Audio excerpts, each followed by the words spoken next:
안녕하세요. 주함께 성도 여러분 만나서 반갑습니다. 주함께 교회 이기양 목사입니다. 오늘도 하나님께서 우리에게 베풀어 주실 그 놀라운 은혜, 하나님께서 인도해 주실 그 삶을 기대하며 주님과 함께, 말씀과 함께, 매일 주와 함께 시작하도록 하겠습니다. 오늘 우리가 읽을 말씀은 다니엘서 9장 18절에서 19절 말씀입니다. 다니엘서 9장 18절에서 19절 말씀입니다. 나의 하나님이여 귀를 기울여 들으시며 눈을 떠서 우리의 황폐한 상황과 주의 이름으로 일컫는 성을 보옵소서. 우리가 주 앞에 간구하옵는 것은 우리의 공의를 의지하여야 하는 것이 아니오 주의 큰 긍휼을 의지하여야 함이니이다. 주여 들으소서. 주여 용서소서. 주여 귀를 기울이시고 행하소서. 지체하지 마옵소서. 나의 하나님이여 주 자신을 위하여 하시옵소서. 이는 주의 성과 주의 백성이 주의 이름으로 일컫는 바 됨이니이다. 아멘. 우리는 종종 작은 것을 너무나 집착한 나머지 가장 중요한 것을 놓칠 때가 많은 것 같습니다. 그렇기 때문에 큰 그림 가운데 작은 것을 볼 줄 아는 안목이 굉장히 좀 중요한 것 같아요. 그리고 그런 안목이 바로 우리가 오늘 말씀을 보면서 가져야 할 자세가 아닌가 생각이 됩니다. 우리가 읽을 이 다니엘서는요, 역사적으로 많은 신학자들이 어렵고 난해하다라고 말씀하는 구절이 굉장히 많습니다. 그리고 이단으로 정죄되는 이유 중에 다니엘서를 잘못 해석하는 경우가 너무나 많습니다. 이렇게 난해하고 어려운 이유는 바로 작은 것을 보면서 무엇이 맞는지 무엇이 틀린지 다투기 때문이라고 생각합니다. 특별히 때, 시기 이런 것들을 가지고 굉장히 많은 논쟁을 하게 되죠. 그런데 우리는 분명히 알고 있습니다. 때와 시기는 오직 하나님 아버지만 알고 계십니다. 우리는 그것을 온전히 하나님께 맡겨드리고 우리가 순종해야 될 부분을 정확히 알고 그 부분을 놓고 우리는 기도하며 나아가야 되는 것이죠. 그래서 오늘은요, 다니엘서 9장부터 12장을 큰 관점에서 좀 바라보려고 하고요. 그리고 또 우리는 어떤 삶의 자세를 가지면서 살아가야 하는지 나누어 보고자 합니다. 다니엘 9장 앞부분에는요, 이스라엘의 역사적인 죄와 심판의 이유에 대해서 다니엘이 깨닫는 걸 볼 수 있습니다. 그리고 다니엘은요, 바로 기도를 합니다. 다니엘이 이스라엘의 회복을 위해서 간절히 기도하는 모습을 쭉 볼 수가 있습니다. 특별히 19절에는요, 다음과 같이 고백합니다. 이렇게 고백하는데요. 주여 들으소서. 주여 용서소서. 주여 귀를 기울이시고 행하소서. 지체하지 마옵소서. 나의 하나님이여 주 자신을 위하여 하시옵소서. 이는 주의 성과 주의 백성이 주의 이름으로 일컫는 바 됨이니이다. 아멘. 다니엘은요, 주여 들으소서, 주여 용서하소서, 주여 지체하지 마옵소서라는 표현을 함으로 그냥 간절함을 나타냅니다. 또한 개역 개정에는 번역되지 않았지만 히브리어 성경에는요, 이제, 지금이라는 의미를 가진 부사 아타라는 단어가 쓰였습니다. 이 아타라는 단어가 15절과 17절의 문장 가장 앞부분에 이제라고 반복되어서 쓰입니다. 그러면서 다니엘의 이 절박한 심정, 그리고 하나님 지금 바로 이스라엘을 회복시켜 주옵소서라는 그 간절함을 말하고 있습니다. 근데 저는 너무나 이 다니엘의 모습을 보고 너무 놀랐습니다. 사실 지금 다니엘은 자신의 건강이나 마음의 아픔의 문제가 아니라 나라를 위해서 기도하고 있는 것이죠. 그런데 오히려 자신의 기도보다 더 절박하게 기도하는 모습을 보여줍니다. 물론 저도 나라의 경제적인 상황과 정치적인 상황, 그리고 코로나로 인한 위기 가운데 정말 간절히 기도했습니다. 하지만 다니엘처럼 이렇게 절박한 심정을 가지고 기도해 본 적은 없는 것 같습니다. 그런데 다니엘은 어떻게 이런 기도를 할 수 있었을까요? 그건 아마도 하나님께서 이스라엘 백성을 얼마나 사랑하시는지, 그리고 이스라엘 백성을 어떻게 생각하시는지 다니엘이 깨닫기 때문 아니었을까요? 그리고 이스라엘 백성은 이 포로 오기 이후에 하나님께서 회복시켜 줄 것이라는 그 믿음을 굳게 믿었던 것 아닐까요? 이러한 믿음은요, 이런 다니엘의 믿음은요, 이 세상을 다스리는 분이 바로 하나님이라는 것을 알았기 때문에 그렇게 간절히 기도할 수 있었을 것이라 생각합니다. 물론 우리도 하나님께서 이 세상을 섭리하시고 이 세상을 다스리시는 분임을 고백합니다. 그러나 다니엘은 그 하나님의 사랑이 이스라엘 백성들에게 얼마나 큰지 정말 절실하게 깨달았던 것 같아요. 그리고 하나님께서는 다니엘의 이 기도를 들으시고 환상을 보여주십니다. 다니엘이 본 환상은요, 어떻게 보면 복잡할 것 같기도 하지만 굉장히 간단하게 이야기할 수 있습니다.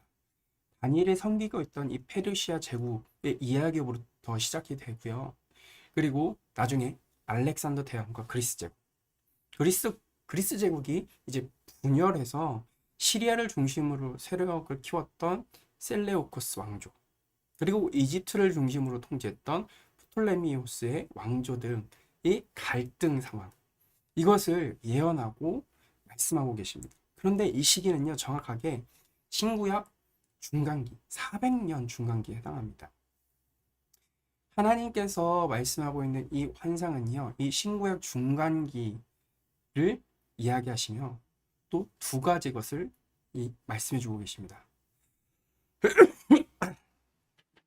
먼저 첫 번째는요, 이 세상을 인도하시고 주관하시는 분이 바로 하나님이라는 사실이죠. 우리는 눈에 보이지 않지만 하나님께서 이 세상을 다스리시고 주관하신 분이시라는 사실을 분명히 믿어야 합니다. 그러나 우리의 눈, 귀는요, 돈이나 권력자들의 말에 귀를 기울일 때가 더 많습니다. 하지만 하나님께서는요, 바벨론 제국, 페르시아 제국 이후에 나라들을 언급하면서 이 나라들을 세우시는 분이 하나님이시고, 이 세상은 하나님의 뜻과 계획에 따라 세워졌다 사라지기도 한다라고 말씀해 주고 있습니다.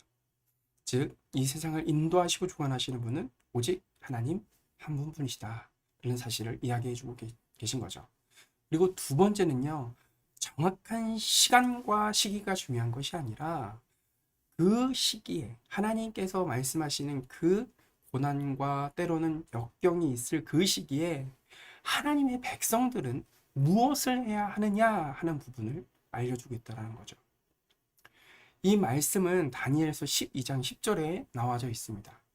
많은 사람이 연단을 받아 스스로 정결하게 하며 시기에 할 것이나 악한 사람은 악을 행하리니 악한 자는 아무것도 깨닫지 못하되 오직 지혜 있는 자는 깨달으리라. 이스라엘 백성들에게 고난과 아픔의 시기로 기억되는 이 400년 신구약 중간기, 하나님께서는 많은 사람들을 연단시키시고 스스로 정결하고 희게 살아갈 것을 말씀하십니다. 그런데 이렇게 살아갈 수 있는 사람들은 오직 지혜 있는 사람들, 즉 하나님을 경외하는 사람들입니다. 반대로 악을 행하는 사람들은 죄와 악한 것이 무엇인지 깨닫지 못하고요, 오히려 그 죄와 악한 것을 기쁨으로 여기고 즐기면서 살아가게 되죠. 근데 이런 두 종류의 사람들이 이 세상엔 있습니다. 물론 이 세상을 살아갈 때 우리는 때로는 이 세상의 기쁨, 때로는 악일지라도 이 세상이 맛보여주는 행복을 맛보고 싶어 합니다. 하지만 우리는 그렇게 살아가면 안 됩니다. 왜요? 우리는 하나님의 백성들이기 때문입니다. 그 하나님의 백성들에게 하나님께서는요, 하나님을 경외하며 스스로 정결하게 살아가야 한다라고 말씀하시고 그 끝에는 무엇이 있는지 말씀해 주십니다. 다니엘서 12장 13절입니다. 너는 가서 마지막을 기다리라. 이는 내가 평안히 쉬다가 끝날에는 내 몫을 누릴 것임이라. 아멘. 하나님께서는요, 다니엘에게 마지막을 기다리라고 하십니다. 이 마지막은요, 다니엘 개인적인 죽음일 수도 있고요. 아니면 우주적 종말인 예수 그리스도의 재림을 이야기하는 것일 수도 있습니다. 하지만 중요한 것은 이 마지막 때, 즉 예수님의 재림의 시기에 예수님을 믿고 하나님을 믿는 모든 백성들은 자신이 누릴 몫이 있다는 것입니다. 물론 우리도 죽습니다. 하지만 죽음 이후 우리는 부활을 하게 될 것입니다.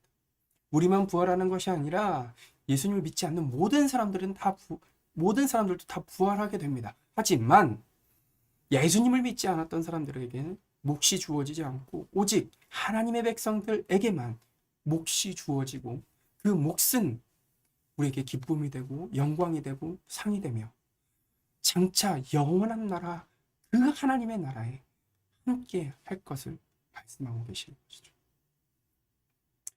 우리는 하나님이 세상을 다스리고 섭리하는 분이심을 고백해야 합니다. 때로는 우리에게 닥칠 고통, 고난, 아픔, 슬픔의 삶 가운데서 하나님의 말씀이 기준이 되어서 우리를 정결하게 희게 살아가야 하죠. 그렇게 할 때 우리의 부활의 순간 하나님께서 놀랍도록 은혜를 부어주실 것이며 우리를 높여주실 것입니다. 그리고 그 이후 우리는 영원한 하나님의 나라에 함께 살아가게 될 것을 믿어야 합니다. 그리고 그 마지막을 기다리며 오늘 하루도 살아가시길 간절히 소망합니다. 그럼 함께 기도하도록 하겠습니다. 하나님 아버지 감사합니다. 오늘 우리가 어떠한 삶을 살아가야 하는지 아버지 하나님 말씀을 통해 들었습니다. 우리는 마지막을 바라봐야 합니다. 우리는 마지막을 소망해야 합니다. 우리는 그 마지막 때 부활할 것이며 예수님을 믿고 영접한 우리에게는 하나님의 자녀가 되는 권세를 주셨으며 하나님의 자녀의 백성이 되게 해주셨습니다. 그리고 우리에게는 우리 위해서 준비해 주신 그 몫을 베풀어 주실 것이라 아버지 하나님 오늘 말씀을 통해 들었습니다. 그 몫은 장차 영원한 나라, 그 하나님의 나라에 하나님과 함께하는 것입니다. 아버지 하나님, 우리의 소망은 거기에 있습니다. 오늘 하루도 마지막을 기다리면서 살아갈 수 있도록 인도하여 주시고 마라나타, 아멘 주 예수여 오시옵소서라는 그 간절한 마음을 다 그 소망을 가지며 살아갈 수 있도록 주님 역사하여 주시고 함께하여 주옵소서. 그리하실 예수님의 이름으로 기도합니다. 아멘. 오늘 하루도 마지막을 기다리며 그리고 우리에게 주실 그 하나님의 놀라운 은혜를 소망하며 살아가실 간절히 기도합니다. 함께 기도하도록 하겠습니다.